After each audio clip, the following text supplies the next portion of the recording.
नमस्कार, आप देख रहे हैं केकेडी न्यूज। मैं हूं आपके साथ अभय शुक्ला। आज मुद्दे की चर्चा में सबसे बड़ा जो इस समय सियासतदानों का जो सियासत इस समय जारी है, आज उस मुद्दे पे बात होगी। आज उस मुद्दे पे बात होगी जिस मुद्दे को लेकर के पूरे देश में कहीं ना कहीं नफरत की आंच जो है वो जलती हुई दिखाई दे रही है।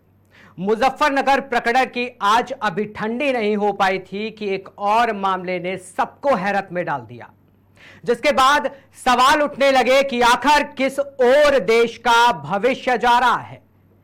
क्या हिंदू तो क्या मुसलमान, इसे देश में अब शिक्षकों के भेष में नफरत भरे लोग बैठे हुए हैं। मजहब के नाम पर लोगों के दिलो दिमाग पर ऐसी गहरी चोट लग गई है जिसे ठीक करना अब मुश्किल हो रहा है। सरकार तो कार्रवाई कर सकती है, लेकिन इसके पीछे की वजह क्या है यह जानना बेहद जरूरी है, क्योंकि आज अगर इन सबको नहीं रोका गया तो आने वाले दिनों में मुश्किलें बढ़ सकती हैं। नमस्कार, मैं अभय शुक्ला और आज मुद्दे की चर्चा में आज यही सियासतदारों पर बात होगी। नफरत के सौदागरों ने पूरे मुल्क में तबाही मचाकर रख दी है। हालात आए दिन बद से बदतर होते जा रहे हैं, लेकिन सत्ताधीशों के कानों पर जू तंग नहीं रेंगती। ना तो शासन इस ओर कोई खास ध्यान दे रहा है, ना ही प्रशासन इस ओर खास ध्यान दे रहा है। तभी तो जो मन में आ रहा है वो करने से नफरती भरे दिलों में लोग पीछे नहीं हट रहे हैं। अब तो ये नशा स्कूली टीचरों के सिर के ऊपर चढ़कर बोल रहा है, जिसका वीडियो मुजफ्फरनगर से सामने आया था, जिसका लेकिन अभी तक कठुआ से भी एक ऐसा ही मामला मुजफ्फरनगर से जुड़ा हुआ जैसा मामला था, ऐसा एक और मामला कठुआ केस से जहां से सामने आया है, वो आपको मामला जो होगा उससे रूबरू भी कराएंगे कि मामला क्या है। जहां छात्र के साथ बर्बरता की गई, उसे इतना पीटा गया, उसे स्कूल में मारा गया। एक स्कूल में टीचर ने छात्र को बेरहमी से ऐसा पीटा, उसका कसूर क्या था? कसूर उसका सिर्फ इतना था कि उस छात्र ने ब्लैक बोर्ड पर जय श्री राम का नारा लिख दिया था, जिसके बाद टीचर ने 10वीं के छात्र के साथ बर्बरता की। छात्र ने बताया कि मैंने जय श्री राम का नारा लिखा था, जिसके बाद उसे लेक्चरर और प्रिंसिपल ने पीटा। छात्र ने बताया पहले बाहर मारा, फिर मारते मारते अंदर ले गए। सोचिए आज हमारा समाज किस ओर जा रहा है। विपक्ष को तो मुद्दा चाहिए, वो तो सवाल उठाएगा ही, चाहे राहुल गांधी हो, चाहे प्रियंका गांधी हो, अखिलेश यादव हो या फिर कोई और विपक्षी दल का नेता ही क्यों ना हो। लेकिन सरकारें क्या कर रही हैं? यह सवाल बरकरार है कि आखिर जो बच्चे देश का भविष्य संवारेंगे उनके मन में भी नफरत का जहर क्यों घोला जा रहा है? क्यों हिंदू मुसलमान के नाम पर टॉर्चर किया जा रहा है? क्या यही न्यू इंडिया है जिसके सपने प्रधानमंत्री ने देखे हैं? क्या ये वही न्यू इंडिया की तस्वीरें हैं जिसे देखने के लिए लोग अपने बच्चों को इंग्लिश मीडियम स्कूल में पढ़ा रहे हैं? क्या यही सवाल है जो आज सबसे ज्यादा पूछा जाता है?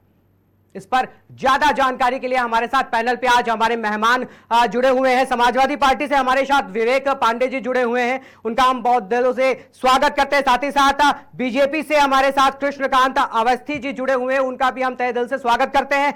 AIMIM से हमारे साथ रिया सिद्दीकी जी हमारे साथ पैनल पर मौजूद हैं, उनका भी हम स्वागत करते हैं। आज चर्चा शुरुआत करेंगे और चर्चा में सबसे पहला सवाल सब पैनलिस्ट से शुरुआत जो करेंगे वो हम बीजेपी पे जाएंगे। और कृष्णकांत अवस्थी जी से सबसे पहला सवाल हम ये करना चाहेंगे कि जिस तरीके से ये सियासतदारों की सियासत इस मुद्दे पर चालू है और लगातार जिस तरीके से ये शिक्षा के मंदिरों में इस तरीके से विवादित टिप्पणी अब राजनीतिक गलियारों से आनी शुरू हो जाती, तो कितना सही है? ये बच्चों के भविष्य में कितना असर डाल सकता है और क्या असर ये देश के भविष्य के बच्चों पर पड़ेगा? तो सबसे पहला सवाल हमारा केके अवस्थी से, क्या कहेंगे आप? केके अवस्थी जी, जिस तरीके से बच्चों के साथ ये व्यवहार हुआ और जिस तरीके से एक बच्चे को दूसरे बच्चों से पिटवाने की जो तस्वीरें आई, तो आपको क्या लगता है आपका जो इस तरीके से जो मानसिकता बच्चों के अंदर जिस तरीके से पैदा होगी, तो क्या टिप्पणी आपकी तरफ से? पहला सवाल आपसे ये रहेगा, और क्या टिप्पणी आप हमारे इस सवाल के लिए देना चाहेंगे और बच्चों के भविष्य के लिए जो बात सामने आ रही है उस पर भी आप क्या कहना चाहेंगे?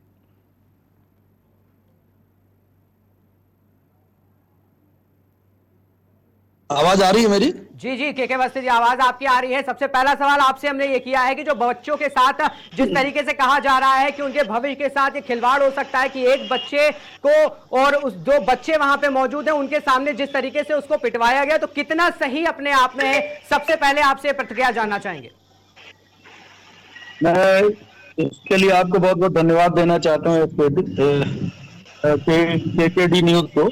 कि आपने मुद्दा उठाया और बहुत अच्छा मुद्दा है। रीजन है कि समाज में इस तरीके से अगर वैमनस्यता फैलेगी तो कहीं ना कहीं गलत मैसेज जाएगा। और जिस स्कूल की अध्यापिका ने ये किया है उसको निश्चित रूप से सजा मिलनी चाहिए। और स्कूल तो एक शिक्षा का मंदिर है, उसमें कोई किसी प्रकार का भेदभाव नहीं होना चाहिए। और वहीं से लेकिन हम के अवस्थी जी, आप पे तो आरोप लग रहे हैं कि जो भी कांड हो रहा है ये बीजेपी करा रही है, और कहीं ना कहीं बीजेपी पर आरोप भी इस कांड को लेकर भी उठता नजर आया, जैसा कि ओवैसी के भी साफ तौर पे बयान में देखा गया था कि उनका भी बयान यही था कि जो भी ये घटनाक्रम हुआ, इस घटनाक्रम के पीछे जो है वो कहीं ना कहीं बीजेपी पे आरोप लगाया जा रहा है। मेरी एक चीज ये नहीं समझ में आता है कि कोई भी घटना हो जाए, कुछ हो जाए, तो विपक्ष के पास तो मुद्दा एक रहेगा ही। और विपक्ष का हमेशा यही काम रहा है कि पक्ष के खिलाफ बोलना, वो अच्छा करे या अच्छे से अच्छा काम करे, चाहे राशन दे, चाहे गैस दे, चाहे कुछ भी, मतलब जनता के प्रति अगर उसका पक्ष की सद्भावना है या जनता के लिए कुछ करना चाहता है तो विपक्ष का कोई बड़ी बात नहीं है। विपक्ष ने तो हमेशा ही विरोध किया है, तो इस चीज के लिए हम लोगों को बहुत ज्यादा ध्यान देने की जरूरत नहीं है। लेकिन जिस टीचर ने ऐसा कृत्य किया है, उस बच्चे के साथ ऐसी घटना हुई है, तो निश्चित रूप से उनको सजा मिलनी चाहिए, ताकि ये आने वाला समय वाले जितने भी हमारे छात्र स्कूलों में आते हैं उनको भी एक मैसेज होना चाहिए। और जो टीचर या अध्यापक या प्रिंसिपल या जितने भी शिक्षा से जुड़े हुए लोग हैं उनके अंदर ये भावना रहनी चाहिए तो कि आपकी नजर में के अवस्थी जी क्या कहना है कि इसका सबसे पहला इसका जिम्मेदार है, वो जिम्मेदार आखिर कौन है? इस घटना का जिम्मेदार आखिर कौन है? जिस तरीके से आरोप प्रत्यारोप लगाए जा रहे हैं राजनीतिक गलियारों से, तो आपका क्या कहना है कि इसका जिम्मेदार कौन होगा? घटना की जिम्मेदार वो जो अध्यापिका है वो है, और उनकी मानसिकता ये आपको चेक करना पड़ेगा। और प्रशासन ने इसकी जांच के आदेश भी दिए हैं और निश्चित रूप से उनको सजा मिलेगी और मिल रही है। उनके खिलाफ FIR भी हो गई है और उनको शायद सजा भी दे दी गई है, पुलिस उनको दे के भी गई है। तो जो जैसा करेगा वैसा भरेगा, इसमें कोई। अच्छा, चलिए विवेक पांडे से एक बार जो है प्रतिक्रिया जान लेते हैं कि विवेक पांडे जी की क्या प्रतिक्रिया है जो ये पूरा मुद्दा जिस तरीके से मुजफ्फरनगर का उठाया जा रहा है, और जिस तरीके से जम्मू कश्मीर से भी जो मुद्दा आज आया है कठवा से, उसको भी जिस तरीके से अब बुनियाद बनाया जा रहा है और एक तूल पकड़ाया जा रहा है, तो उनका क्या कहना है? विवेक पांडे जी, आपकी मानसिकता में अगर बात करी जाए तो इस मुद्दे को लेकर के आपका अपनी टिप्पणी पर्सनल क्या है? देखिए, पहले तो पूरे मंच को मैं प्रणाम करके अनुमोदन के साथ अनुमति चाहूंगा अपनी बातों को अभिव्यक्त करने की। जी, ये कोई बहुत अच्छा मुद्दा नहीं है, मैं इसको बहुत अच्छा मुद्दा नहीं मानता।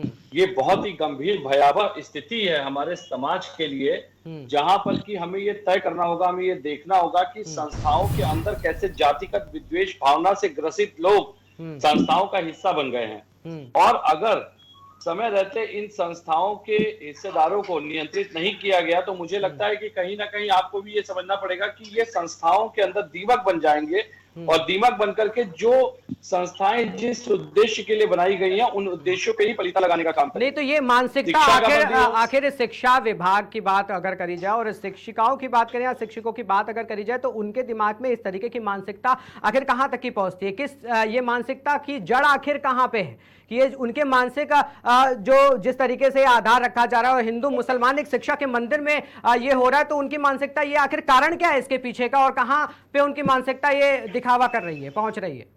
देखिए, जितना मैं समझ पाता हूं, मैं ये मनोविज्ञान से जुड़ा है विषय है, और मैं उम्मीद कर रहा था कि आज इस पे कोई ना कोई मनोवैज्ञानिक या साइकेट्रिस्ट जरूर आप जोड़ते तो वो और प्रकाश डालते। बहरहाल मैं जितना मैं समझ पाता हूं इस समाज के अनुसार या अपने संस्कारों के अनुसार, मुझे लगता है कि जब आपकी नियुक्तियां ही जातिगत आधार पे होंगी तो वो जातिगत विद्वेष की भावना आपके अंदर कहीं ना कहीं घर करके एक कोने में बैठती है, वो कहीं ना वो जगजाहिर हो चुका है।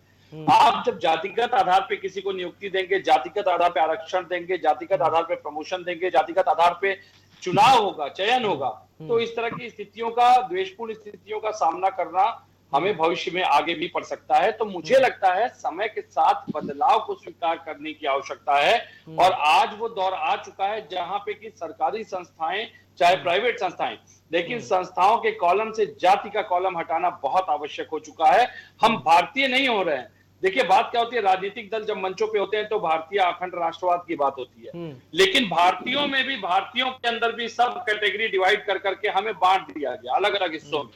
कोई ओबीसी हो गया, कोई जनरल हो गया, कोई एससी हो गया, कोई एनटी हो गया, कोई अति पिछड़ा हो गया। मुझे लगता है कि इन मनोवैज्ञानिक भावों से हमें बाहर निकल करके योग्यता के आधार पर चयन करने की आवश्यकता है, और कहीं ना कहीं राजनीतिक दलों को भी कानून के दायरे में लाने की आवश्यकता है कि जो जातिगत विद्वेष या धर्म से जुड़ी हुई चीजों को मनोवैज्ञानिक रूप से प्रभावित करने वाले विषयों को उठा करके राजनीति कर रहे हैं, उस पर भी कानून बनाने की आवश्यकता है। समय की मांग दिख रही है, क्योंकि अगर शिक्षा के मंदिर में एक टीचर, एक शिक्षक इस तरह की जातिगत भावना से ग्रसित हो रहा है, तो कल को ऐसा ना हो कि वो चाकू तलवार छुरी या बंदूकें चलवा दे आने वाले समय में। तो मुझे लगता है कि इस तरह के विषयों को कानून के दायरे में लाकर राजनीतिक दलों को भी प्रतिबंधित करने की आवश्यकता है, संगठनों को भी उनके उद्देश्यों से विमुख होने पर उनको कार्रवाई की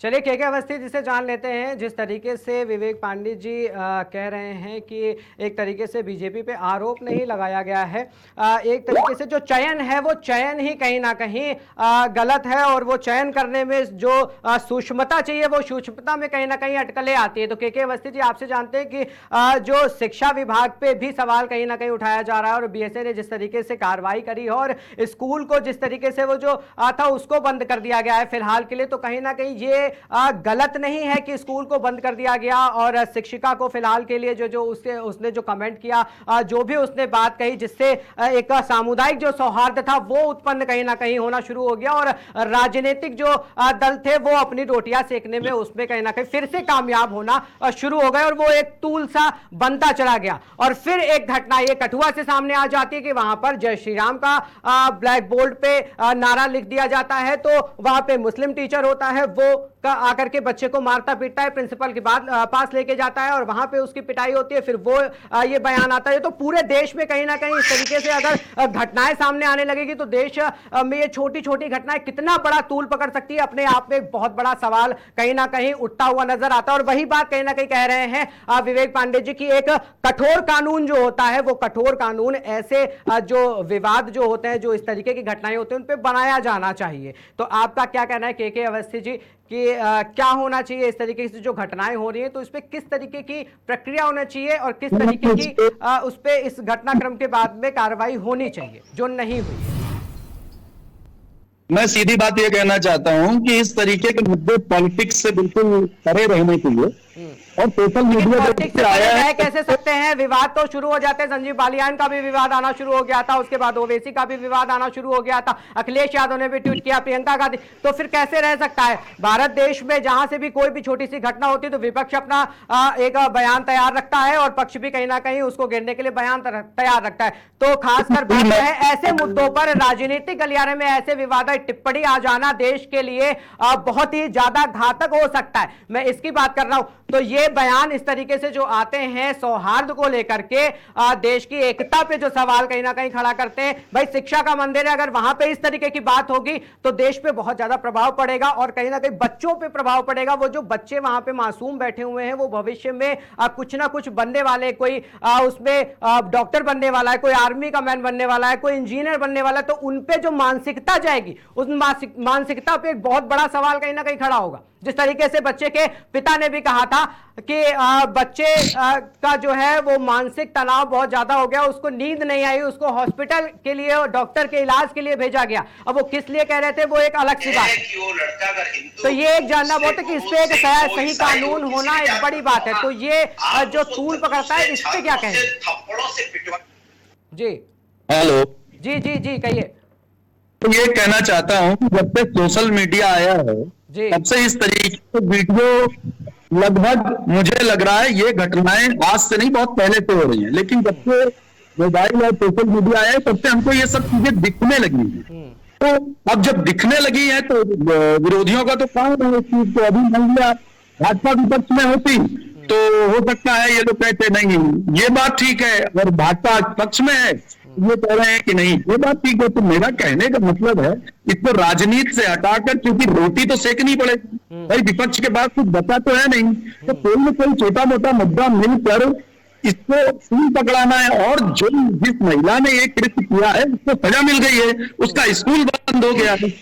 तो बात कर रहे हो, तो अगर यहाँ हिंदू के साथ हुआ तो आज यहाँ मुस्लिम के साथ हुआ है, तो वहाँ हिंदू के साथ हुआ है। तो इसको आप जातिगत अगर जोड़कर देखें बात तो ये तरीके तो से कि स्कूल बंद होना क्या सही है? जो स्कूल बंद हो गया तो ये सही है क्या कि शिक्षकों पे कार्रवाई होना और स्कूल बंद हो गया, यहाँ पे मामला खत्म हो जाता है और ये सही है? स्कूल बंद कर दिया गया, स्कूल बंद होने से कितनी दिक्कतें होंगी? जो बच्चों का भविष्य वहां पे है उनको दिक्कतें नहीं होंगी? जो प्रबंधक है, जो स्कूल है उसमें कई सारा और भी स्टाफ है, तो एक की गलती पूरा स्कूल बंद कर देना, क्या ये सही है? स्कूल बंद करना बिल्कुल ठीक नहीं है। जिस महिला ने गड़बड़ किया है, जिस अध्यापिका ने ऐसा कृत्य किया है, उसको सजा मिलनी चाहिए। स्कूल अगर बंद कर देंगे तो मुझे लग रहा है कि और बच्चों का भविष्य है उससे जुड़ा हुआ, स्कूल नहीं बंद करना चाहिए। लेकिन ये मैसेज जरूर देना चाहिए, कठिन से कठिन कार्रवाई, कठोर से कठोर कार्रवाई करने की जरूरत है। इस मानसिकता को अगर टीचर वहां पर पालन हो इस तरीके से, अगर उनकी मानसिकता है तो ऐसे लोगों को कतई बात नहीं करना चाहिए। तो सरकार ने जो किया है वो बिल्कुल उचित काम किया है और जो करना चाहिए था वो किया है और उसको सजा भी दे दी गई है। तो इसलिए अब इस मुद्दे को क्लोज कर देना चाहिए। अगर यहाँ मुस्लिम की बात करेंगे तो कठुआ में हिंदू की बात है, तो हिंदू मुस्लिम सौहार्द नहीं बिगड़ना चाहिए। क्योंकि अगर इस तरीके से लोग हुआ उड़ाएंगे तो जो दोनों बातें सामने आएंगी और दोनों बातें जब सामने आएंगी तो मुझे लग रहा है कि अभी बहुत बड़ा बयान किसी का नहीं आया, तो कठुआ कांड में जय श्री राम लिखने के नारा लिख देने से ब्लैक बोर्ड पर बच्चे की पिटाई कर दी गई, इस पे क्या कहेंगे? बिल्कुल गलत है। अगर उस बच्चे ने किया है उसने भी गलत किया है। अगर उस बच्चे ने ऐसा किया है तो गलत किया है। तो ये मानसिकता बच्चों में आखिर जा कैसे रही है? ये छोटे जो बच्चे हैं इनमें आखिरकार ये मानसिकता कैसे पहुंच रही है? क्या ये मानसिकता पहले से थी? ये हिंदू मुस्लिम की मानसिकता जो अभी जिस तरीके से अब शिक्षा को लेकर के मंदिरों में पहुंच रही है, तो क्या ये सही है जो बच्चों की मानसिकता में ये हिंदू मुस्लिम की आ रही है? जय श्री राम का नारा आखिर कैसे पहुंच रहा है बच्चों के दिमाग में कि मुझे जय श्री राम का नारा लिखना है ब्लैक बोर्ड पे? कैसे एक शिक्षिका कह सकती है कि ये मुस्लिम का बच्चा है और इसको सही शिक्षा नहीं मिल पा रही है, संस्कार इसके सही नहीं है? कैसे कोई कह सकता है? मेरा यही कहने का मतलब है, जो भी गलती हुई है वो दोनों तरफ गलत हुआ है। अगर जय श्री राम लिखा है तो जय श्री राम भगवान का नाम है और उसको प्रचारित करने की जरूरत नहीं है, वो दिल सबके दिलों में है। और उसने अगर किया है तो उसको भी समझाने की जरूरत थी। उस मुस्लिम टीचर को उस बच्चे को मारने की जरूरत नहीं थी। उसका बहुत ज्यादा उसको डांट देते, बेटा ऐसा नहीं करना है, यहाँ मुस्लिम भी पढ़ते हैं, यहाँ हिंदू भी पढ़ते हैं। तो अगर उस मुस्लिम टीचर ने मारा वो भी गलत काम किया है, ऐसा नहीं। अगर वो मुस्लिम बच्चे को हिंदू से मरवाया है तो वो भी गलत काम किया है। तो दोनों की मानसिकता कहीं ना कहीं गड़बड़ है। तो मैं यही कहना चाहूंगा, जो कार्रवाई हुई है वो बिल्कुल उचित हुई है। मैं ये चाह रहा हूं कि ये मानसिकता पहुंच कैसे रही है, ये बच्चों में कैसे पहुंच रही है, शिक्षकों में ये मानसिकता पहुंच कैसे रही है और कौन पहुंचाने का काम कर रहा है? सवाल सिर्फ इतना है। ये मानसिकता नहीं है, जब से हिंदुस्तान पाकिस्तान अलग हुआ है तब से मानसिकता है। इसको बदलने के लिए बहुत टाइम लगेगा, धीरे धीरे। हिंदुस्तान पाकिस्तान, ये कैसी बात आप कर रहे हैं कि हिंदुस्तान पाकिस्तान अलग हुआ है तब से ये मानसिकता आई? हिंदुस्तान पाकिस्तान अलग होने में और आजादी पाने में ये हिंदू और मुसलमान दोनों का काम था। आजादी हिंदू ने सिर्फ नहीं लेकर के आया, ना कोई धर्म एक लेकर के आया, इसमें हिंदू मुस्लिम दोनों की बराबर की हिस्सेदारी थी, तब आजादी इस देश ने पाई है। ये आप कैसे कर सकते हैं कि आजादी होने के बाद? विवेक पंडित जी क्या कहना चाह रहे हैं आप, जिस तरीके से कह रहे हैं के अवस्थी जी कि ये पाकिस्तान के बंटवारे के बाद ऐसी मानसिकता आ गई? अब सुनिए, अब आपने ट्रैक से हट के बात की है तो मैं बता दूं, धर्म के आधार पर देश का बंटवारा हुआ। अगर धर्म के आधार पर देश का बंटवारा हुआ तो बच जाना चाहिए था। तो धार्मिक आधार पर अगर आप सब्जेक्ट दूसरा चेंज करना चाहते हैं तो मैं ये कहूंगा, धार्मिक आधार पर बंटवारा हुआ था ना देश का, तो वो हम था। पांडे जी क्या कहना चाह रहे हैं आप? जरा एक बार पांडे जी की भी बात सुन लेते हैं। भाई धर्म के नाम पर देश का बंटवारा हुआ था, क्या कहना चाह रहे हैं पांडे जी, बताइए। मैं थोड़ा सा आश्चर्यचकित सिर्फ इसलिए हूं कि इतनी देर में जब मैंने अपना पक्ष रखा तो मैंने किसी राजनीतिक दल का या पक्ष का नाम नहीं लिया था। मैंने सिर्फ एक बात उठाई थी, मुद्दों की बात उठाई थी, विषय की बात उठाई थी। मैंने ना किसी सत्ता का नाम लिया, ना किसी राजनीतिक दल का नाम लिया। और अभी हमारे जो आदरणीय बैठे हैं आदरणीय अवस्थी जी, इन्होंने क्या कहा था कि विपक्ष तो केवल और केवल मुद्दों को तूल देगा। आप जब विपक्ष में होते थे तो क्या रेड कार्पेट बिछाते थे हमारे लिए? विपक्ष का काम है सवाल पूछना, विपक्ष अपनी जिम्मेदारी का नैतिक निर्वहन कर रहा है। और अभी जो इन्होंने कहा हिंदुस्तान पाकिस्तान, मुझे लगता है भाजपा यही के तो- अंदर, भाजपा के, मेरी बात है, संयमित रूप से सुन लीजिए, मैं सुनता रहा ना, सुन लीजिए मेरी विपक्ष बात। का होता है, हम भी विपक्ष में। मैं संयमित होकर सुन रहा था, सत्ता सुन है, लीजिए, आपको के तो वस्ती जी सुन संयमित लीजिए, चाहिए। पांडे जी की मेरी बात भी सुन लीजिए, मेरी बात आ जाए। हम्म, मेरा सिर्फ इतना कहना है कि हिंदुस्तान या पाकिस्तान की जब बात होती है तो मुझे बड़ा आश्चर्य लगता है, क्योंकि ये देश का आंतरिक मामला है। देश के आंतरिक मामलों में पाकिस्तान की भूमिका कहां से आ गई भाई, ये तो सुन के हास्यप्रद लगता है। दूसरी बात, अगर हम अपने समाज में जागरूकता नहीं ला पा रहे हैं, हम लोगों को मानसिक रूप से जातियों में बांट करके रखेंगे, तो कहीं ना कहीं जिम्मेदारी भी हमारी तय होनी चाहिए।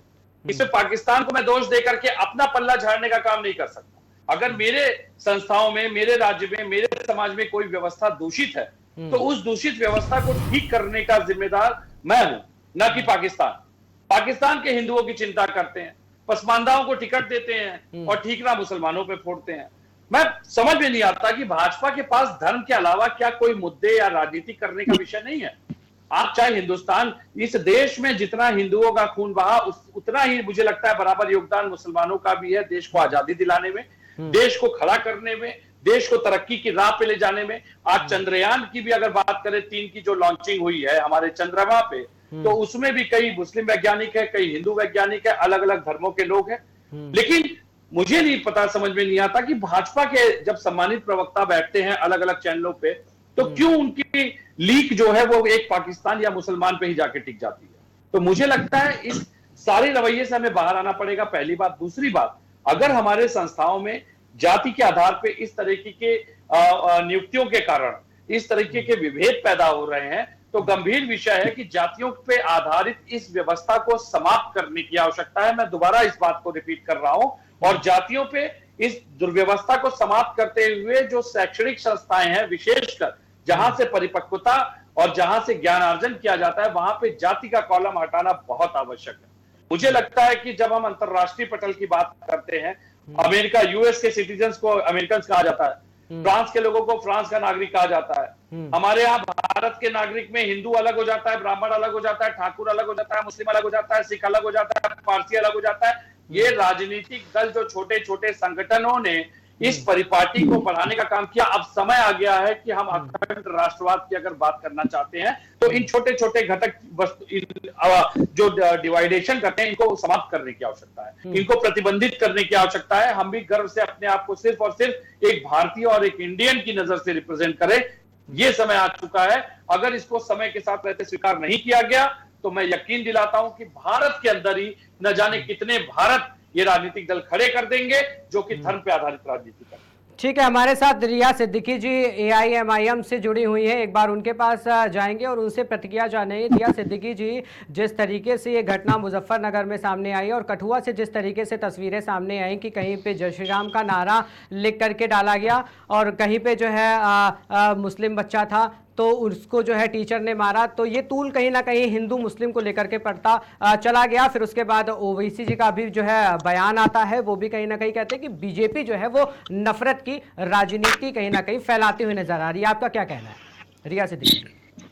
देखिए, जब वो शिक्षक ही भक्षक बन जाएंगे तो इंसानियत का पाठ पढ़ने लोग कहाँ जाएंगे? और ये जो टीचर जिस तरीके से अपनी मानसिकता दर्शाते हुए, क्या इस तरीके से, मेरा तो उस टीचर से, अध्यापिका से भी सवाल है कि क्या इसी तरीके से इन्होंने भी शिक्षा ग्रहण करी थी? जिस तरीके से ये शिक्षा दे रही हैं, ये जिस तरीके से शिक्षा दे रही है, ये इस बात को दर्शाता है कि कहीं ना कहीं इन्होंने भी इस तरीके से शिक्षा ग्रहण करी थी। और दूसरी चीज यहाँ पर ये है कि ये सब सिर्फ और सिर्फ ठोक दो नीति, ठोक दो पॉलिसी का असर है, जो साफ साफ अब पहले तो ट्रेन में इस तरीके से मामलात होते हैं, ट्रेन में का जो रक्षक होता है वो भक्षक बन जाता है, फिर शिक्षक भक्षक बने जा रहे हैं। तो नफरत का जो माहौल है ये कहीं ना कहीं से क्रिएट हो रहा है और इसके जो जिम्मेदार है वो मेरे ख्याल से मौजूदा गवर्नमेंट है। अच्छा, ठीक है के अवस्थी जी, देखिए AIMIM से कहीं ना कहीं जो है आरोप पर बीजेपी पे लगते नजर आ रहे हैं कि इस जो पूरी घटना है इसका पीछे जो जिम्मेदार है वो बीजेपी है। इन्होंने बीजेपी पे कोई आरोप नहीं लगाया है। आपने जो बात कही लगाया है, वर्तमान सरकार पे लगाया है कहीं ना कहीं। ओवैसी ने तो बीजेपी पे आरोप लगाया है ना। बहुत अच्छी बात कही है कि महिला बहन है हमारी, इन्होंने बहुत अच्छी बात कही है कि अगर शिक्षक भक्षक हो जाएंगे तो समाज कहाँ जाएगा। कोई भी किसी भी विद्यालय में भी अगर इस तरीके के अध्यापक होंगे तो मुझे लग रहा है तौर पर समाज हमारा बचेगा और समाज में ऐसी रुचियां पैदा होंगी कि हम लोग एक दूसरे से कट के मर जाएंगे। इसलिए मैडम ने बहुत अच्छी बात की, मैं समर्थन करता हूँ। अच्छा, इसी बात को डिटेल से जान लेते हैं। रिया जी, आपसे जानेंगे कि शिक्षक भक्षक बन जाएंगे। इस जवाब पे आप मतलब कैसे सोच रही हैं? ये कैसे शिक्षक भक्षक बनने का काम कैसे हो गया? ये किस तरीके से शिक्षक जो थे वो भक्षक बनना शुरू हो गए? क्या ऐसे पहले था? सुनिए, माँ बाप के बाद उस्ताद को, गुरु को बहुत दूसरा दर्जा दिया जाता है। तमाम कम्युनिटीज में, तमाम रीजन्स में टीचर्स को दर्जा दिया जाता है। तो और ये भी कहा जाता है, जैसे कि आप एजुकेशन में चैप्टर 3 उठा करके देखेंगे, औपचारिक और अनौपचारिक शिक्षा, तो उसमें भी आपको ये पता चलेगी कि जो टीचर होती है वो मतलब बच्चों के माँ बाप के बाद टीचर का दर्जा होता है। बच्चे कुछ सीखते हैं तो टीचर से सीखते हैं। और टीचर यहाँ पर ये बोल रही हो वीडियो में साफ साफ कि ये मॉमडन है, इसको मारो, तो दूसरे बच्चों में क्या शिक्षा का मैसेज जा रहा है? वो मासूमियत के साथ भी खिलवाड़ कर रही हैं कि जो मासूम बच्चे हैं जिनके जरिए वो नहीं, कठुआ से भी एक तस्वीर सामने आई है, उसकी हम चर्चा कर रहे हैं। वहां पे जय श्री राम लिखा गया, तो वहां पे मुस्लिम टीचर ने हमारा, तो ये हिंदू मुस्लिम की मानसिकता की बात हो रही कि ये मानसिकता आखिर शिक्षिकाओं में, जो शिक्षिका है और जो शिक्षक है उनके में ये मानसिकता कैसे जा रही है और बच्चों में ये मानसिकता कैसे जा रही है? ठोक दो पॉलिसी के तहत आ रही है कि जो ठोक दो पॉलिसी, ठोक दो नीति चल रही है। ये rules of law rules of law नहीं बल्कि रूल्स ऑफ जो गन चल रहा है, जो बीजेपी मौजूदा गवर्नमेंट है, जिस तरीके से आप देखते हैं कि टीचर्स पे मतलब जो बाप है उसका वो कार्रवाई करने के लिए नहीं सोच रहा है कि हम कार्रवाई नहीं करेंगे। तो कहीं ना कहीं जिस तरीके से माननीय मुख्यमंत्री योगी आदित्यनाथ जी भी कहते हैं चला देंगे, तो अब तक त्रिपति त्यागी के घर पर बुलडोजर क्यों नहीं चला? सर, उस टीचर पर कार्रवाई भी हो गई है, उसका स्कूल भी बंद कर दिया गया है और पुलिस उनको लेके गई है। नहीं, सस्पेंड नहीं किया गया है, सस्पेंड नहीं किया है। एक्ट सुनिए, सस्पेंड नहीं किया गया है। एक्ट 75 के तहत उनके ऊपर कार्रवाई होनी चाहिए थी, जो कि नहीं हुई है। नोटिस जारी कर दिया गया है, फिलहाल उनसे नोटिस तलब करके और उनसे मांग की गई और जवाब मांगा गया। क्यों नहीं चले? पोस्टर क्यों नहीं लगे? निश्चित रूप क्यों नहीं चला? उनके खिलाफ नीति चल रही, बिल्डोजर क्यों नहीं चला? क्या यहाँ पर रंग देखा जा रहा है? के अवस्थी जी, आरोप लग रहा है कि बुलडोजर क्या पर्टिकुलर समुदाय के लिए बटा हुआ है, फिर से बुलडोजर पे आ जाता है कि कार्रवाई, कड़ी कार्रवाई क्यों नहीं हो रही है? क्योंकि मामला अगर संगीन है और ये छोटा सा मुद्दा कहा जा रहा है, अगर तूल पकड़ के ये बड़ा मुद्दा हो जाता है, फिर तस्वीरें और आने लगती हैं, तो कार्रवाई के नाम पर अब बड़ी कार्रवाई क्यों नहीं हो रही है? विपक्ष सवाल कर रहा है। पार्टी के किसी भी पदाधिकारी ने कोई भी समर्थन नहीं किया है। प्रशासन अपना काम कर रहा है, उसको इंतजार करिए और निश्चित रूप से उनके खिलाफ सख्त से सख्त कार्रवाई हो रही है। वेट करिए, वेट एंड वॉच। कार्रवाई कब होगी? जब दूसरे बच्चे के साथ ऐसी घटना घट जाएगी। वो बच्चा शिक्षा नहीं ग्रहण कर पा रहा है, क्या किसी बच्चे की जिंदगी के साथ खेलना ये मतलब कोई भी किसी भी कैटेगरी में नहीं आ रहा है उनको कि उनके ऊपर कोई भी इससे तो और दूसरे टीचर्स की हौसला अफजाई होगी। मतलब एक पे कार्रवाई ना होना, आप दूसरे लोगों की हौसला अफजाई कर रहे हैं। आपको ये किसने कर रहे हैं, इससे लोग इंस्पायर हो रहे हैं। आपको किसने मैसेज दिया कि उनके खिलाफ कार्रवाई नहीं हो रही है? मैडम, आप देखिए, रिपोर्टिंग देखिए, रिपोर्ट देखिए। वो कार्रवाई होनी चाहिए, 75 एक्ट के तहत उनके ऊपर मुकदमा दर्ज होना चाहिए, वो नहीं हुआ है। दर्ज हो चुका है, सस्पेंड नहीं हुई है, सब होगा, नहीं हुई है। IR का एक प्रोसेस होता है, प्रोसेस के तहत सब कुछ होगा, उसको वेट करिए।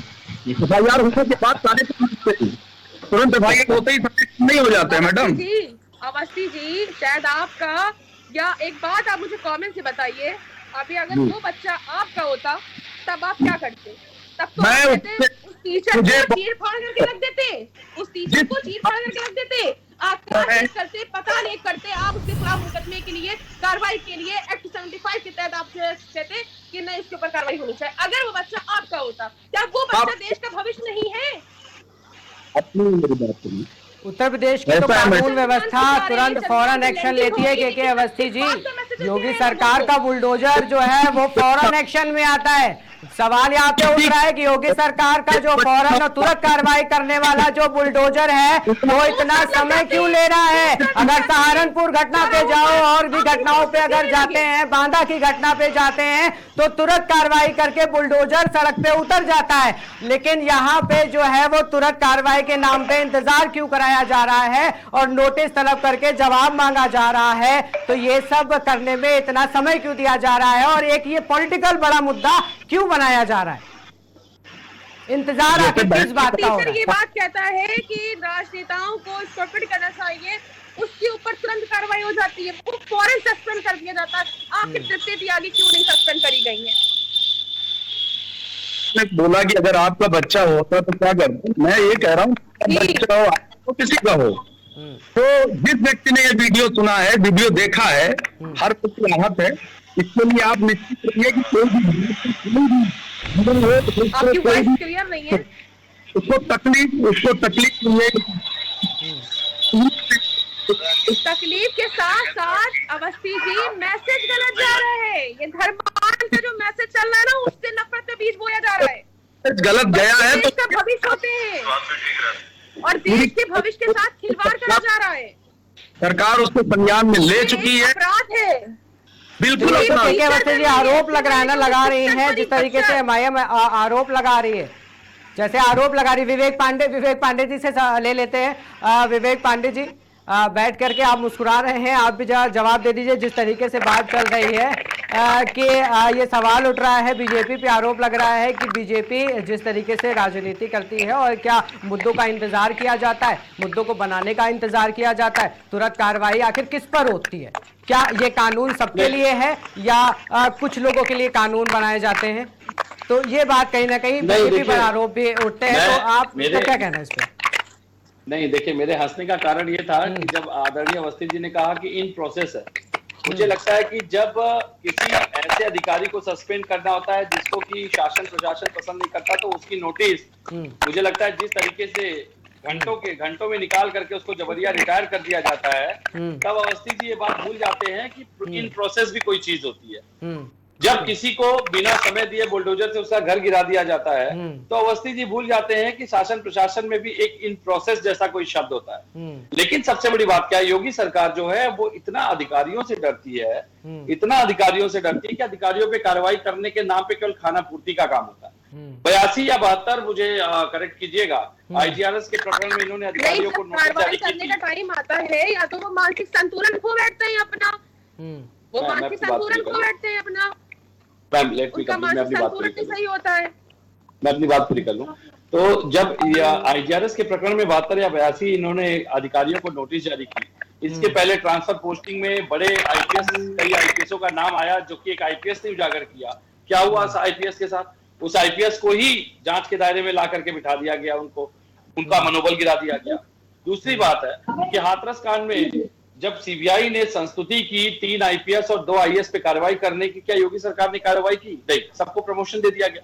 तो मुझे लगता है जहां अधिकारियों की बात आती है तो योगी सरकार बैकफुट पे आ जाती है, क्योंकि वसूली गैंग जो है अधिकारी ही संचालित करते हैं। उत्तर प्रदेश में कानून व्यवस्था की स्थिति का आकलन ये देख लिए कि एक अधिकारी जिसके पास 36 विभाग है, और उत्तर प्रदेश पुलिस को, कानून व्यवस्था देखने वाली पुलिस को एक स्थायी DGP नहीं दे पा रही है। तो मुझे लगता है कि अधिकारियों के प्रकरण पे, व्यवस्थाओं के प्रकरण पे, संस्थाओं के प्रकरण पे योगी सरकार की अपरिपक्वता जग जाहिर है। उस पर मैं बहुत ज्यादा जाऊंगा तो विषय राजनीतिक हो जाएगा। लेकिन आज ये विषय कहीं ना कहीं गंभीर विषय है, क्योंकि ये हमारे समाज की जमीनी जड़ को, सच्चाई को उजागर कर रहा है। वो कहीं ना कहीं दीमक की तरह जातिगत दुर्भावना हमारे समाज में घुलती जा रही है। जब शिक्षक जैसे पद पे बैठे हुए परिपक्व इस तरह का अपरिपक्व का कार्य करेंगे, तो मुझे लगता है कि आपके हमारे बच्चे स्कूलों में सुरक्षित हैं। अच्छा विवेक पांडे जी, क्या आपको अच्छा विपक्ष जो है ऐसे मुद्दों पर रोटियां नहीं सेकता है? विवेक पांडे जी, विपक्ष नहीं सेकता है, अखिलेश यादव क्या ट्वीट नहीं करते? ऐसे मुद्दों पर तो राजनीतिक गलियारों में सरगर्मियां होनी ही नहीं चाहिए। ये तो फिर कहीं ना कहीं जो है तनावपूर्ण करेंगे ही करेंगे भाई। अगर हम किसको मानते हैं, अगर हम अखिलेश यादव को अपना नेता मानेंगे तो अखिलेश यादव की बात को हम फॉलो करेंगे ना, तो उनको फिर इस तरीके की जो है बयान उनको भी नहीं। और ओवैसी आप बता रहे नफरत की राजनीति कर रहे हैं, तो ओवैसी को भी तो बयान नहीं क्यों नहीं? आज केवल और केवल योगी जी का इंतजार करें कि योगी जी कब अपना मौन तोड़ेंगे। मैंने तो ओपनिंग स्टेटमेंट में बिना किसी राजनीतिक दल का नाम लिए मैंने ये कहा था कि सभी राजनीतिक दलों को इस तरह के और संगठनों को इस तरह के जातिगत नारों को लेकर के, धार्मिक मुद्दों को लेकर के जो राजनीति करते हैं उस पर प्रतिबंध लगाने की आवश्यकता है। लेकिन उस बात को इग्नोर कर दिया गया।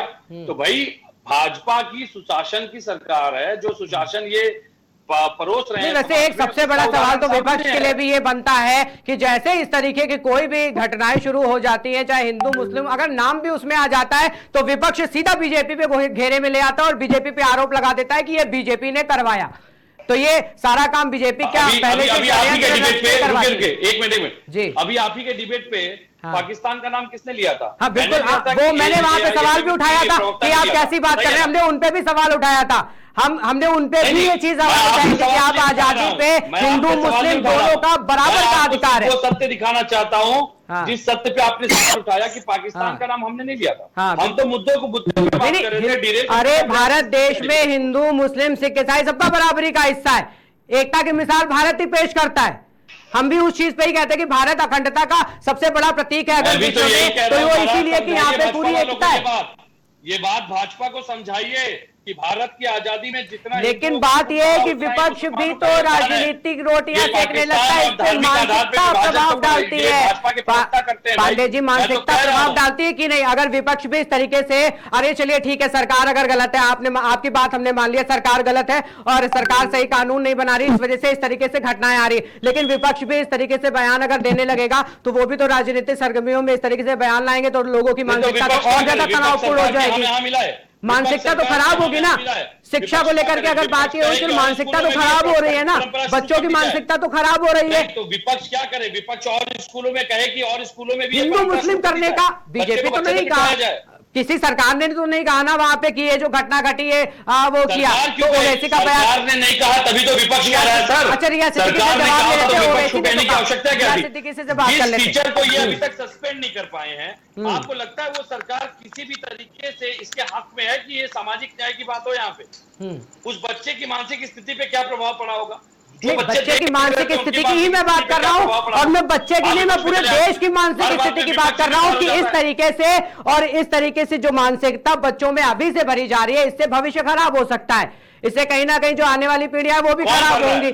तो यही बात रखी जा रही है कि ये विपक्ष का भी तो काम है ना उठाने का। तो सवाल इस तरीके से क्यों उठाते, विपक्ष क्यों उसमें मौजूद हो जाती है और इस तरीके से बयान देना शुरू कर देती है? योगी जी के कार्यक्रम में जय श्री राम के नारे लगाए जाते हैं बच्चों के माध्यम से, तब आपको नहीं आता था कि वहां वंदे मातरम के नारे लगने चाहिए? राजनीतिक दलों के राजनीति का हिस्सा बनाया जा रहा है। दोनों पहलू हैं, देखिए पांडे जी, दोनों पहलू, एक तरफ से ताली एक हाथ से नहीं बजती है कभी भी। अगर सरकार की कहीं ना कहीं नाकामी है तो विपक्ष अपनी राजनीतिक रोटियां सेकने के लिए जनता का हित नहीं देख रहा है, देश का हित नहीं देख रहा है, वो अपना हित देख रहा है। और अपना हित देखने के लिए अनाप शनाप जो भी बयान होगा बीजेपी के ऊपर लगाते हुए ऐसे बयान दे देगा कि मानसिक जो स्थिति है वो कहीं ना कहीं लोगों में बिगड़े। विपक्ष ने इस मुद्दे को आवाज को दबने दिया है। विपक्ष अपना काम बखूबी कर रहा है, वो चाहे कोई विपक्ष राजनीति, परिवार ने दबने दिया। मैं तो परिवार का शुक्रिया अदा करूंगा कि वो बच्चे के परिवार ने कहीं ना कहीं जो है इस जो मुद्दे को है वो दबने दिया है। सरकार ने, विपक्ष ने नहीं दबने दिया। विपक्ष के तो बयान लगातार, बीजेपी से कितने बयान आ गए? पांडे जी आप बताइए, बीजेपी से कितने बयान आ गए और विपक्ष में गिन लीजिए कितने बयान आना शुरू हो गए थे। बैक टू बैक बयान आना शुरू हो गए। क्यों आने शुरू हो गए बयान इस तरीके से? जवाब ले लीजिए। आपने सवाल पूछा, जवाब ले लीजिए। जी बिल्कुल, आपने सवाल पूछा, जवाब ले लीजिए। कौन बिल्किस बानो के बलात्कारियों को माल्यार्पण किसने किया था और कौन पसमानदाओं को टिकट दे रहा है? बिल्किस बानो भी पसमानदा समुदाय से आती है, क्या आप बात जानते हैं? बात दूसरी बात, कौन चाकू की धार तेज करवाता है? कौन आर्थिक बहिष्कार करने की बात करता है? कौन पाकिस्तान भेजने की बात करता है? ये कौन सा दौरा था? पाकिस्तान भेजने की बात किसने की? अगर आप सबका पांडे जी पाकिस्तान भेजने की बात किसने बात आ जाए, पाकिस्तान भेजने की बात, समाजवादी पार्टी की वो नीतियां जो कि मुस्लिम समुदाय के लिए कुछ विशेष योजनाएं चलाई गई थी, उनको लेकर के आप आलोचना करते हैं। आपको तो खुद ये स्वीकार करना पड़ेगा ना कि ये राजनीति जो धार्मिक राजनीति की परिपाटी है भाजपा ने शुरू की है। भाई अभी इन्होंने पाकिस्तान का नाम क्यों लिया? इस डिबेट में पाकिस्तान का क्या मतलब था? इस पूरी डिबेट में पाकिस्तान कहां से आ गया? मैं ये सवाल। अरे आप ही तो पहले बताइए, आपने भी तो पाकिस्तान का नाम लिया कि पाकिस्तान भेजने की बात हो रही है। आप पहले बताइए कि पाकिस्तान भेजने की बात किसने कर दी? आप ये भी तो बता दीजिए पाकिस्तान भेजने की बात आखिर किसने कर दी कि आप देश छोड़ करके पाकिस्तान चले जाओ? आप भी तो पाकिस्तान का नाम ले रहे हो। भाजपा के बड़े सम्मानित नेताओं के नाम मुझसे अगर बुलवाना चाहते हैं तो मैं आपको एक लंबी फेरिस्त दे देता हूं। आप भाषण पे कल रख लीजिए और यही पैनल बिठा लीजिए और कल भाषण पे ही हो जाएगी डिबेट। आपकी डिबेट डिरेल हो जाएगी। मैं इतने बयान दे दूंगा आपको, इतने बयान दे दूंगा, ठीक है, कि मुस्लिमों के बच्चों का एनकाउंटर करने की छोड़ गुज्जर नहीं तो कहीं ना कहीं सीधा आप आरोप ये लगा रहे हैं कि जो धर्म की राजनीति है वो बीजेपी कर रही है। ठीक है, ऐसे बहुत सारे उदाहरण छोड़ दीजिए। मैं इस समय हिंदू मुस्लिम पे नहीं, मैं शिक्षा के गिरते स्तर पे एक सवाल उठा रहा हूं, उस शिक्षिका पे अभी तक कार्रवाई क्यों नहीं हुई? बस, अगर ये इतना सुशासन रखते हैं तो किसी को सस्पेंड करने में इतना समय क्यों? अगर इनको एक सामाजिक न्याय की बात ठीक है पांडे जी, कानूनी प्रावधान भी हो रहा है उसके लिए भी, जैसे अभी आपने भी कहा था कि कानूनी प्रावधान चल रहा है, तो कुछ मुद्दे ऐसे होते हैं जिनमें हो सकता है कि तुरंत कार्रवाई ना हो। ऐसे मुद्दे भी हो जाते हैं कि तुरंत कार्रवाई करने से हो सकता है कि सौहार्द बिगड़ सकता है, बंद कर दिया, हो सकता है। जांच चल रही है, जांच चल रही है, कानून भी है, संविधान भी, जांच भी चल रही है, जांच होने के बाद होगा।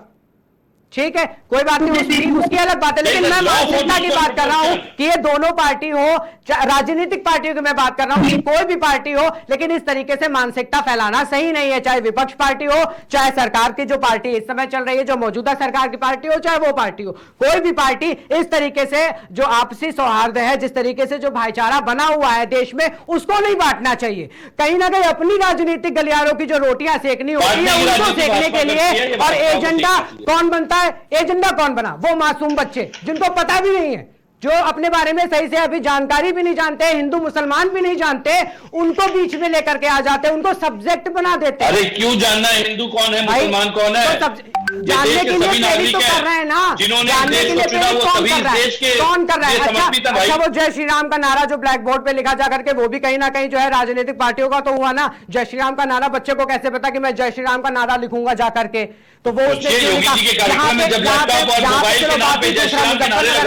सुन लीजिए, मुजफ्फरनगर वाले की बात कर लें, उसमें अगर बात कर देती है कि जो मुस्लिम महिलाओं चली जाती है तो बच्चे का भविष्य इस तरीके से खतरे में आ जाएगा, उसकी पढ़ाई बाधित होती है, ये सब। तो इस तरीके से जो मानसिकता होती है, ये मानसिकता को गाइड कौन कर रहा है? ये गाइड कौन जो कर रहा है ना, वो कौन? सबसे बड़ा सवाल होता है कि ये राजनीतिक पार्टियां अपनी रोटियां सेकने के लिए कहीं ना कहीं इन मासूम बच्चों को ये ऑब्जेक्ट बना दिया, एक सब्जेक्ट तरीके से पेश कर रही है और अपनी राजनीति पेश कर रही है। तो ये गलत है, ये गलत है कि नहीं गलत है? इस पे एक सवाल बन रहा है, ये आप बताइए कि ये गलत है कि नहीं गलत है, जिस तरीके से राजनीतिक पार्टियां ये सब्जेक्ट बनाती हैं और ऑब्जेक्ट बना करके बच्चों को और शिक्षिकाओं को इनके नाम पे अपनी राजनीति करती हैं।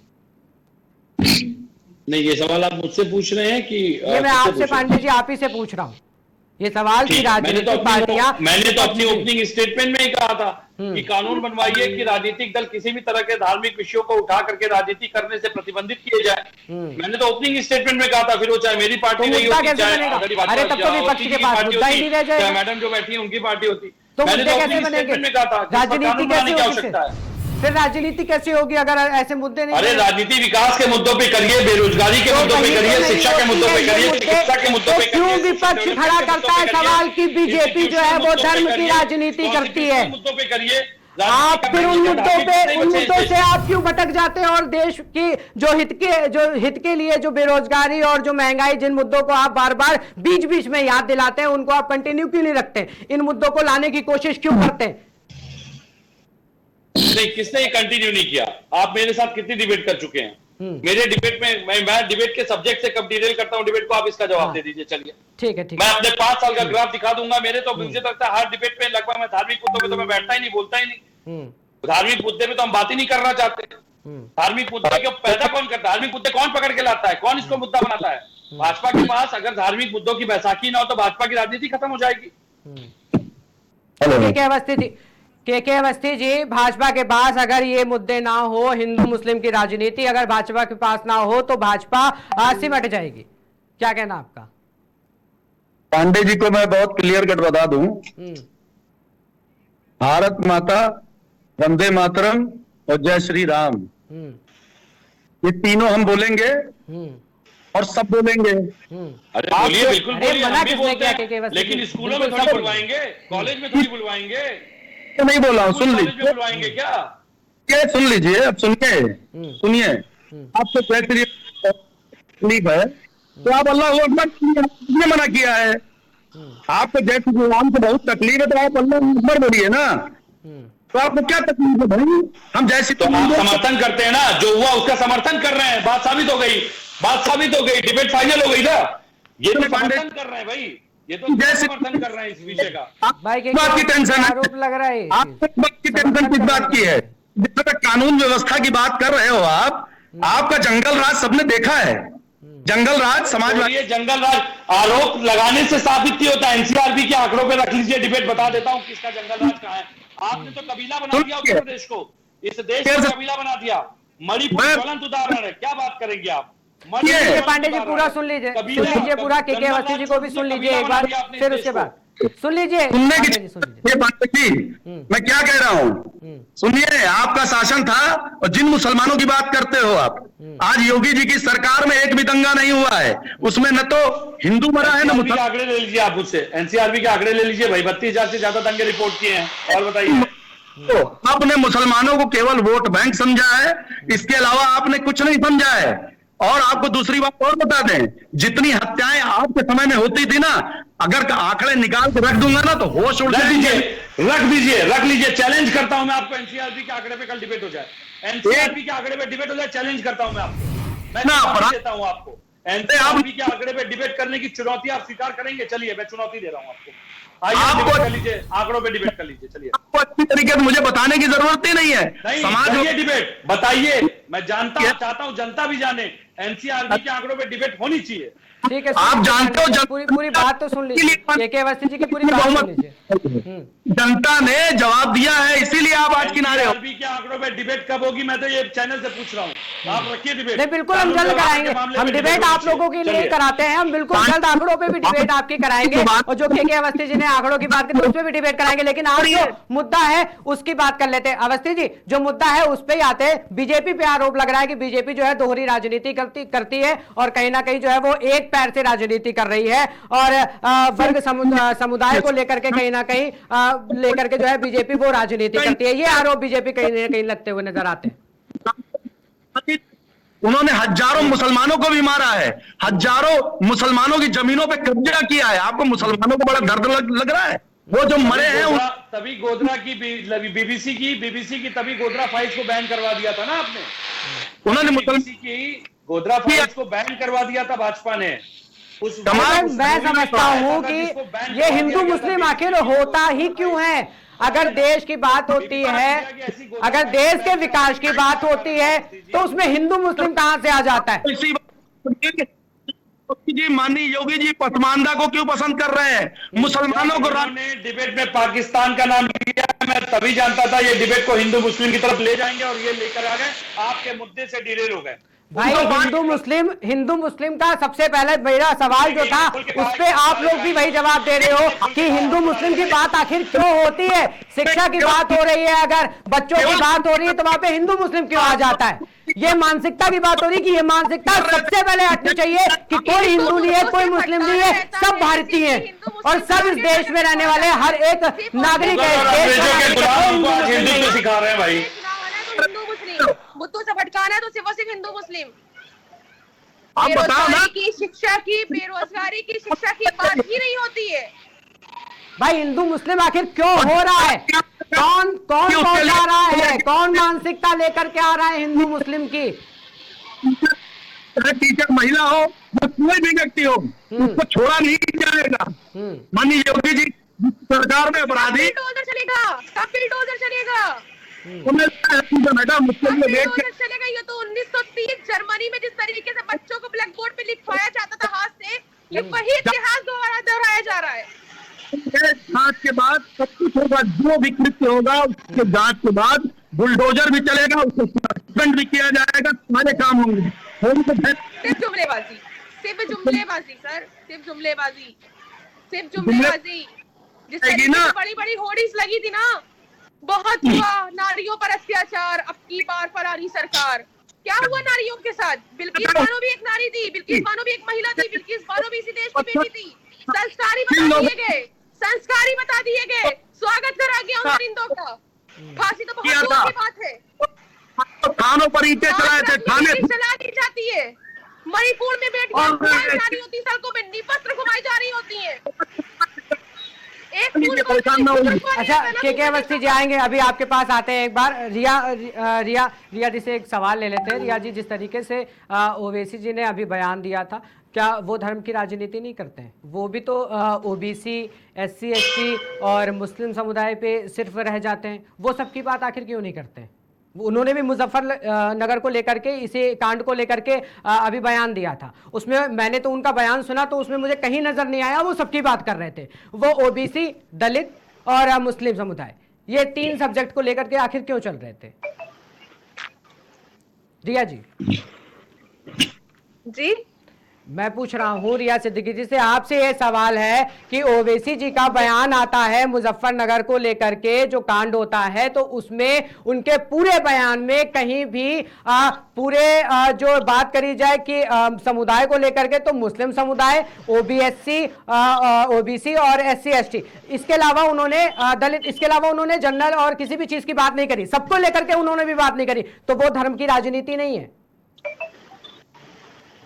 देखिए, ओवैसी साहब सिर्फ और सिर्फ कॉन्स्टिट्यूशन की बात करते हैं। हमारी पार्टी सिर्फ और सिर्फ कॉन्स्टिट्यूशन की बात करती है। हम उसी के तहत हर चीज बोल भी रहे हैं। हमने ये बात भी बोली, जिस तरीके से डर का माहौल बनाया जा रहा है। बच्चे के बाप से ओवैसी साहब ने बात भी करी फोन पर, तो बच्चे के बाप ये कह रहे हैं कि उनको धमकियां भी मिल रही हैं कि यहाँ का माहौल ना खराब हो गांव का, इसलिए वो अपने बेटे की लड़ाई नहीं लड़ रहे हैं। कि वो अपने बेटे की इज्जत के लिए, लड़ाई के लिए कार्रवाई भी नहीं कर पा रहे हैं। इतना मतलब डर का माहौल बना दिया गया। नहीं, ओवैसी जी का खुद का भी कहना था कि मुद्दा बहुत बड़ा नहीं था, छोटा मुद्दा था, लेकिन बड़ा बनाया गया। बड़ा बनाने वाले कौन थे? जो लोग बयान दे रहे थे और जो ये खुद कह रहे थे कि ये मुद्दा छोटा नहीं था, मुद्दे को बड़ा बनाया गया। वो इसके पीछे के सबसे बड़े कारण थे। मैं बात कर रहा हूँ कि ओवैसी जी सबकी बात तो नहीं कर रहे थे, गिना रहे थे। अभी उनको बुलाया, आखिर ऐसी कौन सी पार्टी है जो सबके विकास के लिए काम करती है, ये मैं जानना चाहता हूँ। MIM की बहन को मैं बता दूं, ये वही पार्टी है जिसने कहा था कि 25 घंटे 75 घंटे के लिए पुलिस हटा लो तो क्या कर देंगे। आप उसी पार्टी में तो है ना। सुनिए, वो बेटियों की सुरक्षा के लिए कहा गया था हैदराबाद, वो बेटियों की सुरक्षा के लिए कहा गया था। आप किस स्लोगन को कहा ला करके फिट कर देते बात को नहीं सुना। अच्छा, ये बेटियों की सुरक्षा के लिए चुनौती किसको थी? चुनौती किसको थी? कहा गया है कोई थप्पड़ नहीं मारेगा, सुना के कोई आपके थप्पड़ नहीं मार देगा। मैं बात कर रहा हूँ ओवैसी ने जो मुजफ्फरनगर को लेकर के जो बयान दिया, उसमें उन्होंने शिक्षा को लेकर के आखिर सबकी बात क्यों नहीं करी? रिया जी, मैं आपसे पूछ रहा हूँ, उन्होंने सबकी बात क्यों नहीं करी? वही ये बात कह करके बच्चे को पीड़ित करा जा रहा है कि मॉडर्न है, इसको जोर से मुस्लिमों के तो वो भी तो कहीं ना कहीं बढ़ावा देने के लिए बयान देना शुरू कर दिए, अपनी राजनीति सेकने लगे। वो भी तो उसी लाइन में आ गए। फिर विपक्ष को और पक्ष में, दोनों में अंतर क्या रह गया? धर्म की राजनीति एक तरफ आरोप लगाता है विपक्ष की, बीजेपी करती है, और बयान जो सामने आते हैं वो धर्म से राजनीति के खुद ही के जुड़े हुए आते हैं। ये कैसे फिर आरोप क्यों लगा रहे हैं आप लोग? ये कहा जाता है ठोक दो, ठीक। दूसरी चीज, गोली मारो गद्दारों को, ये किसके लिए हो रहा है? ये तो घटना। अच्छा चलिए आखिरी प्रतिक्रिया जान लेते हैं। समय भी हो रहा है, एक आखिरी प्रतिक्रिया जान लेते हैं सबकी। सुनिए रिया जी सुनिए, आप एक जान लेते हैं। जिस टॉपिक को लेकर के डिबेट शुरू हुई थी, उस टॉपिक पे तो बात हुई नहीं। मुस्लिम हिंदू यहाँ भी शुरू हो गया। अरे रिया जी, मैं मानसिकता को लेकर के बात कर रहा था, उस पर कोई जवाब क्यों नहीं आप लोगों के पास से आया अभी तक कि यह मानसिकता आखिर जो पहुंच रही है, मानसिकता को पहुंचाने वाला कौन है? ये एक पार्टी दूसरी पार्टी पे आरोप तो लगा रही है, लेकिन मुझे तो लग रहा है कि सारी पार्टियां राजनीतिक ये सेकने के लिए जनता और मासूम जो बच्चे हैं, ये मासूम जनता को कहीं ना कहीं अपना टारगेट बना रही है। वो मुस्लिम की बच्चों को टारगेट बना रही है दूसरे तरीके से, और दूसरे लोगों को क्या मैसेज दे रही है? ये कौन दे रहा है? कौन दे रहा है? देना ही नहीं चाहिए भाई। अभी बात कर रहे थे, जिस तरीके से अभी कहा जा रहा था, सोशल मीडिया जब से आया है, जिस तरीके से सोशल मीडिया पे वीडियोस आने लगते हैं, तो जो है अब ज्यादा ये सब होने लगा और घटनाओं का पता होने लगा है। तो मतलब ये घटनाओं का पता होने लगा है, तो ऐसी घटनाएं होते रहने देनी चाहिए। कोई एक्शन नहीं होना चाहिए, कानून नहीं बनना चाहिए। पहले अगर जानकारी नहीं हो पाती थी सोशल मीडिया के थ्रू तो ये घटनाएं होती रहती थी, और अगर अब सोशल मीडिया के थ्रू ये घटनाएं सामने आ जाती है, उजागर हो जाती है, तो सख्त कानून नहीं बनाना चाहिए इस पे। क्यों के अवस्थी जी, क्या कहना है आपका? सख्त कानून, माननीय योगी जी की सरकार में कानून का राज चलता है और बुलडोजर इसीलिए चल रहा है, जिसने ईटा लेकिन बुलडोजर की बात आप तो कर रहे हो, आरोप विपक्ष लगाता है बुलडोजर समुदाय देख के चलता है।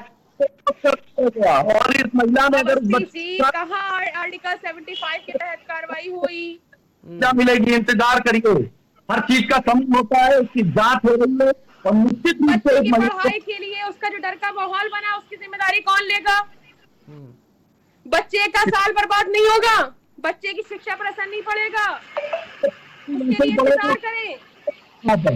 अच्छा ठीक है, चलिए डिबेट को क्लोज करने का भी समय आ रहा है। एक प्रतिक्रिया जान लेते हैं विवेक पांडे जी, आखिरी प्रतिक्रिया आपसे एक जानना चाहूंगा, सवाल सुन लीजिएगा फिर आप अपनी बात रखिएगा। विवेक Pandey ji, foreign action mode हो जाता है तो तत्काल रूप से एक मिनट रिया जी, आपके पास भी आ रहा हूं, एक बार पांडे जी के पास चलते हैं। पांडे जी, जहां से ये डिबेट की शुरुआत भी हुई थी कि जिस तरीके से ये जो राजनीतिक जो एजेंडे हैं ये बनाए जाते हैं, इस तरीके से ये जो मानसिकता पूरे देश में बच्चों से लेकर के बड़ों की भी बात करो, शिक्षकों से लेकर के सबकी बात हम करते हैं, हर नागरिक की बात करते हैं, ये जो मानसिकता बढ़ती हुई चली जा रही है ये कितनी घातक हो सकती है? विवेक, मैं एक छोटा सवाल पूछना चाहता हूं कि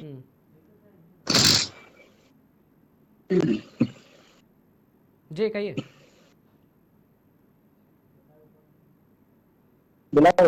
जी विवेक पांडे जी, कि क्या उस बच्चे की मानसिक काउंसलिंग करवाई गई है? पहला सवाल तो मेरा यही है, बहुत बेसिक सा सवाल है, क्या उस बच्चे की मानसिक काउंसलिंग करवाई गई है? मनोवैज्ञानिक उसका आधार मजबूत करने का प्रयास सरकार के माध्यम से किया गया है।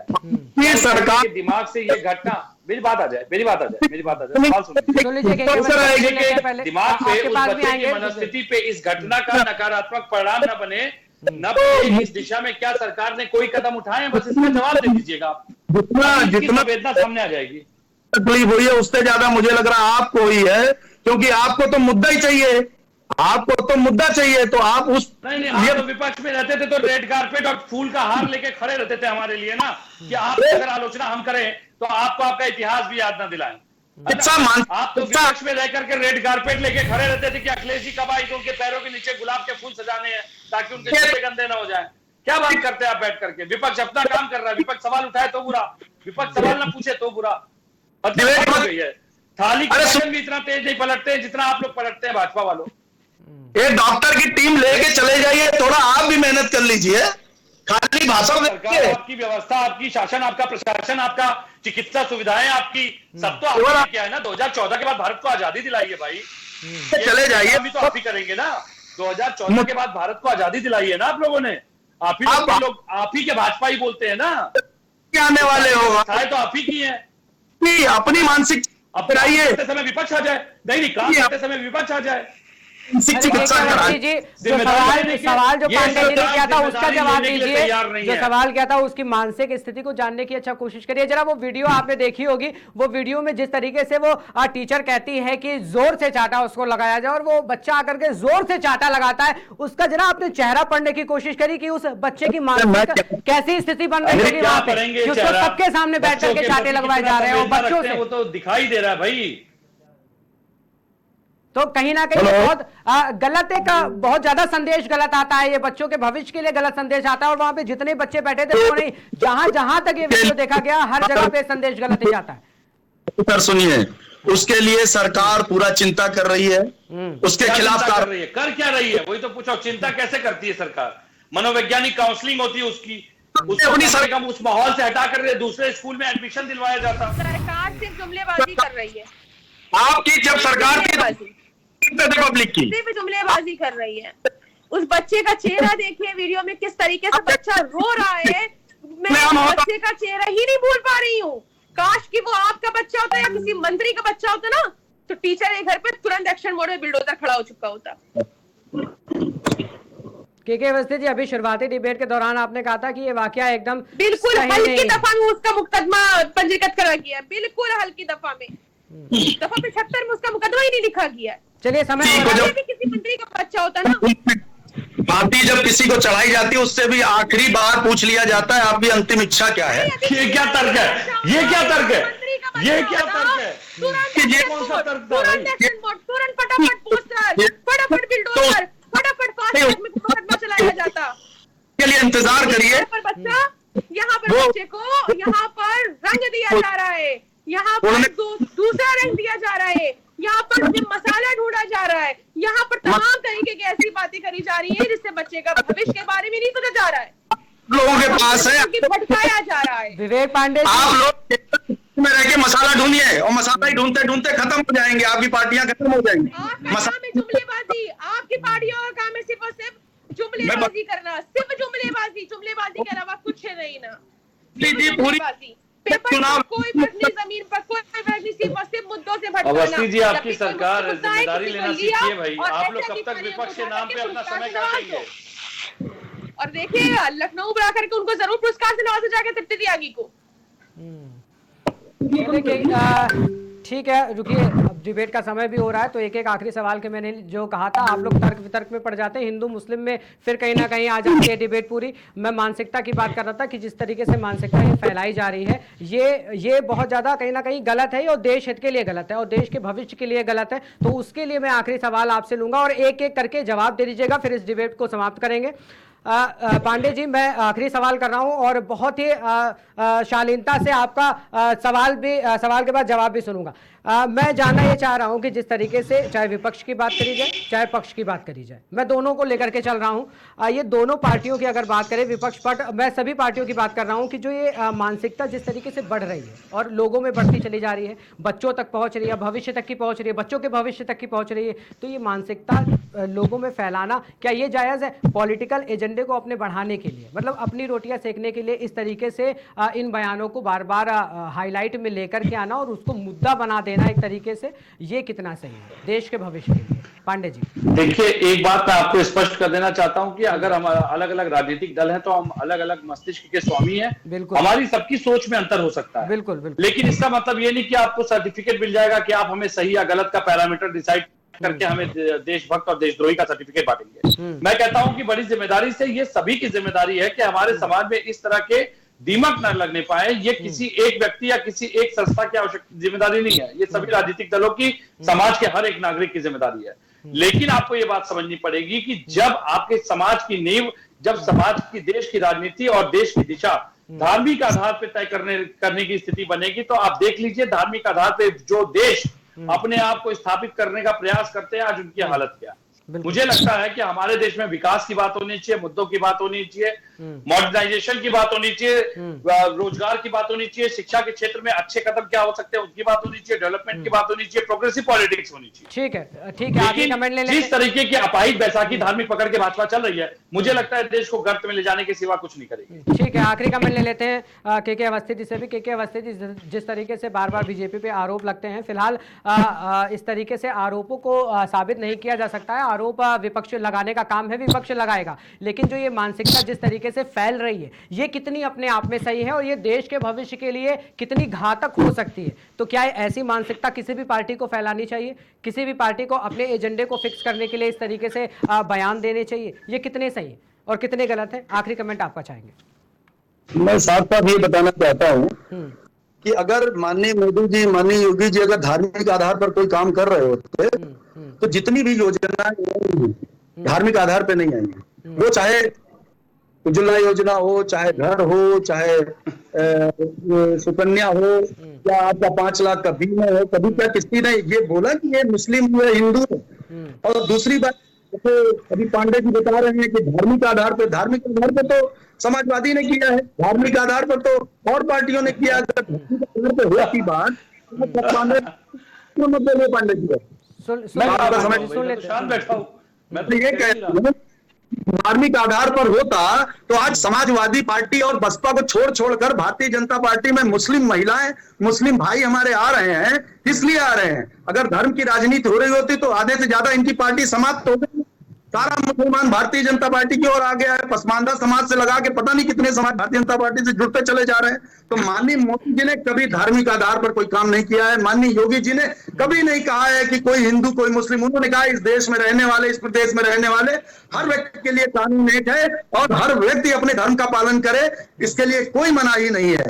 ठीक है, तो ठीक है। रिया सिद्दीकी के पास जाएंगे। रिया सिद्दीकी जी, जिस तरीके से केके अवस्थी जी का कहना है और एक तरीके से बीजेपी का कहना है कि जो बीजेपी पार्टी है वो सबके विकास की बात करती है और सबके विकास में इस तरीके से जो घटनाएं आती हैं उनको पॉलिटिकल एजेंडा बना दिया जाता है। बीजेपी इस तरीके से विवाद नहीं उत्पन्न करती और बीजेपी नहीं करती इस तरीके से समुदाय हित को लेकर के बात नहीं करती। क्या कहना आपका? अच्छा, ये सबके साथ सबके विकास जिस तरीके से करती है, इस तरीके से हमारे भाई भी बोल रहे हैं कि तमाम लोग जुड़ रहे हैं। अच्छा, ये बताइए कि मुजफ्फरनगर जो बच्चे के वीडियो वायरल हुआ था पिटाई का, वो ऑल्ट न्यूज के संस्थापक जूबिया ने डाला तो उसके ऊपर कार्रवाई हो गई। क्या ये सबका साथ सबका विकास है? रिया सिद्दीकी, यहाँ पे दोनों मुद्दों की बात हुई थी। मैंने इसीलिए एक मुद्दे को लेकर के बात नहीं करी, मैंने कठुआ के मुद्दे को भी बात करी। वहां पे भी जय श्री राम लिखने पर जो है उसको मारा गया, तो मैंने वहां की भी बात करी है। तो ये मानसिकता मतलब दोनों तरफ से आ रही है, ये दोनों तरफ से मानसिकता फैल रही है जो देश के लिए और देश के भविष्य के लिए कहीं ना कहीं खतरा पैदा कर सकती है। ये सबके साथ सबका विकास है। नहीं तो मानसिकता की बात हो रही है ना रिया जी, यहाँ पे मानसिकता की बात हो रही है, दोनों तरफ से मानसिकता हो रही है ना। विपक्ष भी कहीं ना कहीं मानसिकता मुद्दों को बनाने के लिए उठा रहा है और बीजेपी कहीं ना कहीं अगर बात कर रही है, जैसे आरोप लगाते कि बीजेपी जो है राजनीति के मुद्दों को अगर उठाने के लिए वो धर्म समुदाय विशेष को ले लेती है। तो ये फिलहाल मैं आखिरी कमेंट ले रहा हूँ रिया सिद्दीकी से आपसे भी कि ये मानसिकता जो है ये फिलहाल जो है अगर मेरी तरफ से अगर मैं बात करूं तो पॉलिटिकल एजेंडे को नहीं बनाना चाहिए, चाहे विपक्ष हो चाहे पक्ष हो। इस तरीके की मानसिकता को फैलाने का काम नहीं करना चाहिए क्योंकि ये देश हित की बात हो रही है और यहाँ पे समुदाय को लेकर के अगर बात करेंगे ना तो समुदाय को लेकर के अगर बात कोई करता है, पॉलिटिक्स अगर करता है ना तो देश बहुत ही ज्यादा बहुत नर्क में जा सकता है भाई। ये मेरा अपना मानना है कि देश की अगर हित की बात करोगे और अगर आप अपने पॉलिटिक्स में और अपने पॉलिटिकल एजेंडे को बनाने के लिए आप धर्म समुदाय को लेकर के अगर बात करने लगोगे तो बहुत ही घातक है। ज़ूबियर के संस्थापक के ऊपर मुकदमा दर्ज हो जाता है जो कि वो उस बच्चे की वीडियो पोस्ट करता है। नहीं, मैं वही तो बात कर रहा हूं, मैं कठुआ की भी बात कर रहा हूं। इसीलिए रिया जी आपसे एक जगह अगर आप एक धर्म को लेकर के बात कर रही है तो कठुआ में जय श्री राम लिखने पे जो है ये विवाद शुरू हो जाता है, वहां पे बच्चे हंगामा करना शुरू कर देते हैं, वहां पे बच्चे को पीटा जाता है। तो ये तो मानसिकता दोनों तरफ से आ रही है। मतलब अगर आप लीजिए कि जैसे सरकार ने जो है, आप जैसे सरकार पे आरोप लगाते कि ये सरकार ने जो है जय श्री राम और इसको लेकर के एजेंडा बना दिया है और ये है, तो फिर ये वहां पे जय श्री राम लिखने पर क्यों हुआ? तरीके से सबके साथ अगर आप इतना सही हो तो जय श्री राम लिखने पे दिक्कत क्यों आ गई? आखिर में जो किसी के लिए आवाज उठाए आप उसके ऊपर केस दर्ज कर दीजिए। ठीक है, चलिए बहुत बहुत धन्यवाद हमारे साथ आज इस डिबेट में, इस पैनल पे हमारे साथ जो भी हमारे साथ जुड़े हुए थे। कृष्णकांत अवस्थी जी बीजेपी से अपनी बात रखने के लिए हमारे साथ जुड़े थे, बहुत बहुत धन्यवाद आपका।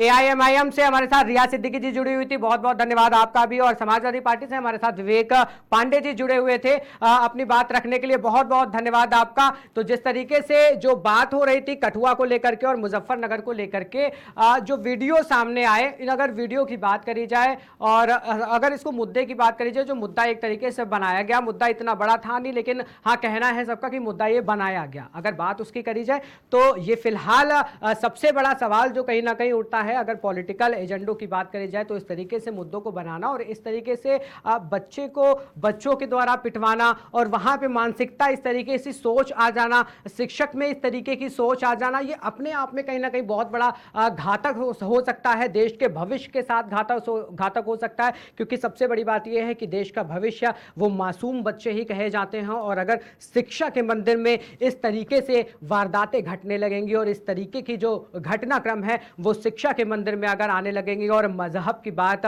और इस तरीके से हिंदू मुस्लिम की बात अगर शिक्षा के मंदिरों में होने लगेगी और शिक्षक जो गुरु माना जाता है वो अगर ये गुरुज्ञान देने लगेगा तो देश का भविष्य आखिर कहाँ जाएगा। तो आज के मुद्दे की चर्चा में फिलहाल इतना ही। देश और दुनिया की तमाम खबरों के लिए हमारे साथ बने रहिए और देखते रहिए KKD न्यूज़।